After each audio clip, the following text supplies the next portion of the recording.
In this video, I will show you how master the text behind objects effect in Premiere Pro with this simple technique.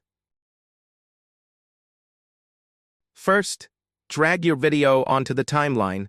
Right-click and select Unlink to separate the audio from the video. To duplicate the clip, hold Alt and drag the video upward with the left click, placing it on the track above to create a clear layer between the two.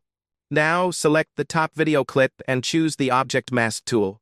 In the Program Monitor, place your cursor over the subject you want to track and left-click. It will be automatically highlighted and outlined. Next, go to the Effect Controls panel. Under Object Mask, click Track selected mask forward and backward, and wait for the process to finish. Once done, drag the object mask into the opacity section to remove the background from this upper layer. Finally, select the Type tool. Make sure to deselect the clip first, then click anywhere on the preview to add your text. Adjust your text settings in the Properties panel to your liking, then move the clip to the second track, positioning it exactly between the two video layers. Now, as you move the text around, it will remain perfectly behind the subject we've masked.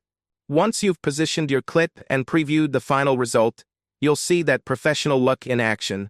If you found this tutorial helpful, don't forget to hit the like button and subscribe for more content like this. Also, if you have any questions or need further clarification, feel free to drop a comment below. I'd be happy to help.